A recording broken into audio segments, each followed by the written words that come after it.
बे cement सापरिनि समखंनि रंगमन्चआव cement सापरि दखरा खौरांगिरि गौथुमनि बानजायनायाव बाखावै लखिमपुर जिल्ला खौरांगिरि गौथुमनि नैथि बोसोरारि जथुम्मायाव आंखौ गाहाय आलासि महरै लिंहरनायखाय आं गासैबो नोंथांमोननि गासैबो चेनेलनि जुगै आं बे खौरांगिरि बाखावै लखिमपुर जिल्ला खौरांगिरि बिथांमोननिसिम आंनि गोसो गोरबोनिफ्राय गाहाम हामलायनायखौ बावहरबाय।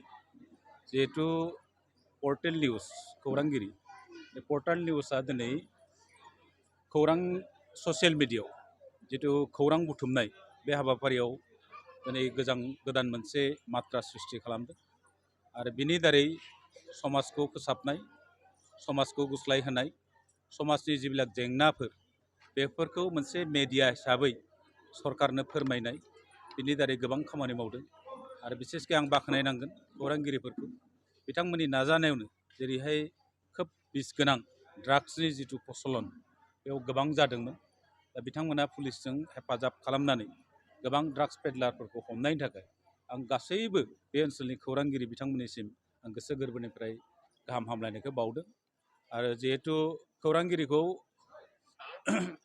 माबानि राष्ट्रनि चतुर्थ स्तम्भ ब्रैथि स्तम्भ होनना बुंनाय जायो। सेथि स्तम्भआ जाबाय बिधान मण्डल, कार्यपालिका, न्यायपालिका आरो संबाद असमियावबा बे मोनब्रैया गासैबो मोनसे मोनसे मर्यादा दं, गासैबो मोनथाम मोनथाम मर्यादा दं।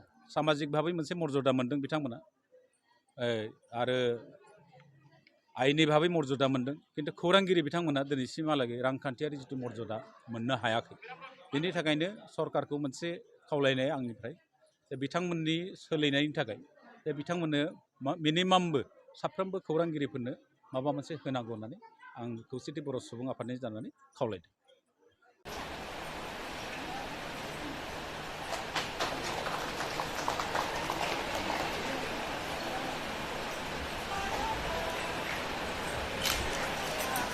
बे समाव जोंनि गेजेराव नुजाथिफैबावनो हादों धेमाजि जिल्ला दुलाराय बर' फरायसा आफादनि मानगोनां आफादगिरि मुस्रि टेनजिं बर' सार बिथांखौबो दान्दिसे गावनि सिनायथिखौ होनो थाखाय खावलायबाय, लोगोसे गांसे आर'नाइ आरो मोनसे ममेन्ट'जों बिथांखौ मान बावनो थाखाय खावलायबाय।